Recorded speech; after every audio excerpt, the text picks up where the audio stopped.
Hey guys, Aaron here. After my photography class in my college ended last year, I had some leftover photography paper. Now, since I don't have an enlarging station in my basement, the only thing I could do with these is make a pinhole camera. So I used a Lipton tea container and I spray painted it black. I cut a hole in the side and I covered it with tinfoil and poked a small hole in it with a pin. So my first pinhole camera shot. It's gonna be a panorama, so let's shoot my house. About there, and do this one for about a minute.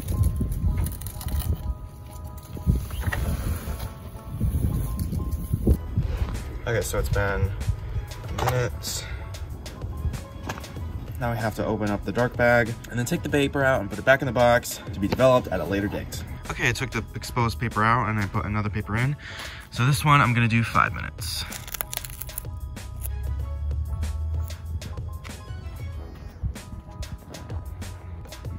Okay, it's been 5 minutes later. End of the exposure. There you go. Now I have to take this piece of paper out, put it in the box, and put another piece of paper in. Okay, last test shot. This one is gonna be 10 minutes long. Let's go. Now, I don't have the chemicals in order to develop photography paper, so I'm back in this dark room. So let's get developing. 2, 3. Oh, something's coming. 12 seconds later. Oh dear. I think this one must have been the 5-minute one, or 10-minute one. Or this could be the 1-minute one, and I just completely failed this entire thing. Alright, here we go. Take 2. 20 minutes later. So let's turn on the lights and see how it is. Okay, moment of truth. This one's the good one, so let's just see the first one I did. A little overexposed. Yeah. Second one. Not so bad. Ooh, what's that? Oh, that's the patio. You see the bricks down there, but everything else is completely black. And this one. Oh yeah. Look at that. Very cool. So I'm pretty sure that one was just 1 minute. So 1 minute, 30 seconds, 1 minute is good exposure. So since the 1 minute shot came out the best, I just want to do another shot, trying to do about 4 to 5 seconds to see what that turns out. Make sure not to cover up the inside of the pinhole. And I got this tape on, and I just take it off 4 to 5 seconds. So let's go outside.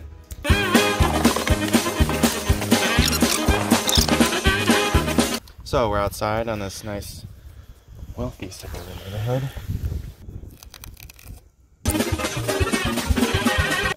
Okay.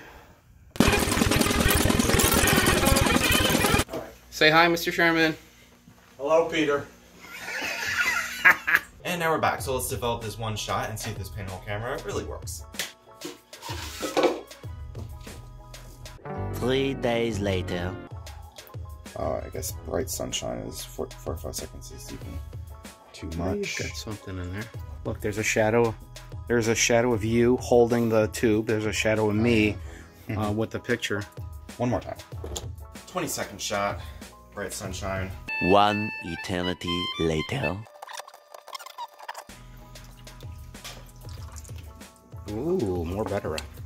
Oh, that's good. Oh, that's really nice. So I got 3 good shots from this pinhole camera, and unless I want to spend over $100 for positive photography paper, I'll have to see these shots through a computer.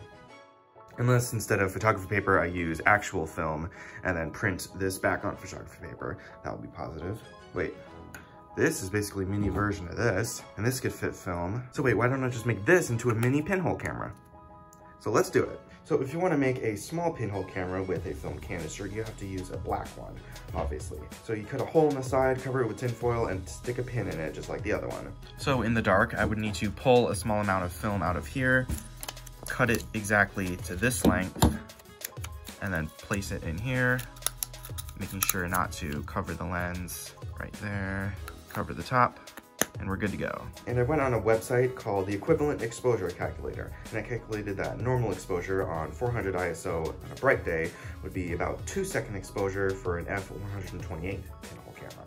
And then I would go like 1/1000 to 1000. Okay, now this is ready to be exposed. World's smallest pinhole camera. Well, it may not be the smallest. There could be someone making like these with like Super 8 film or something. Hold it like that. 2 seconds.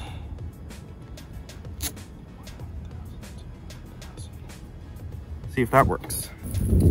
Let's try another shot. Right here.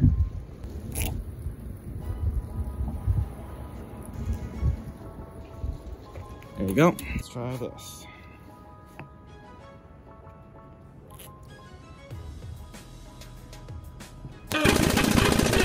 Okay, so I just finished developing. Moment of truth. I literally have no idea how this is gonna turn out. Oh, there's something there. This one. Well, I guess the negatives were touching. Great. Yeah, maybe I should have done like 1 at a time, or less than 5 at a time. Okay, so let's dry these off and see how they look on a light panel. Okay, so let's see the first shot.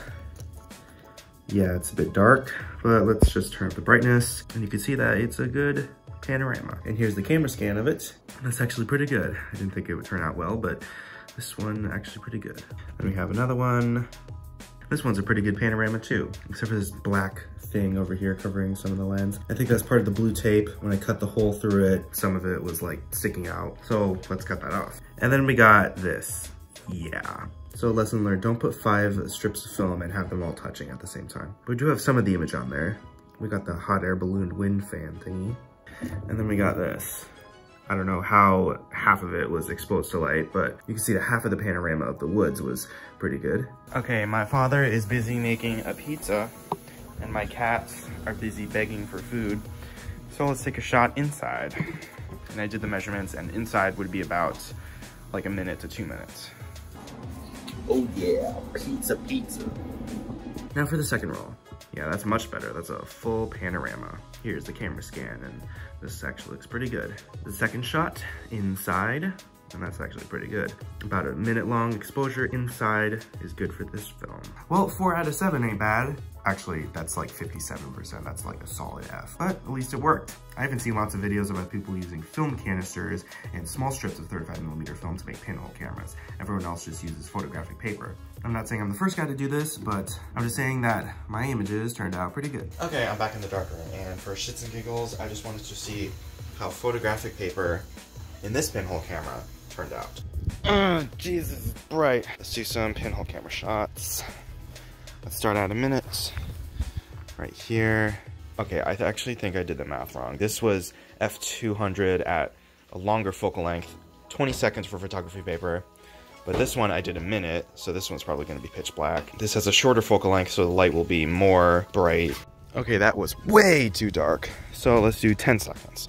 So I did some test shots of photography paper in the small film canister pinhole camera. And I got these 4 shots. 1 minute was completely dead.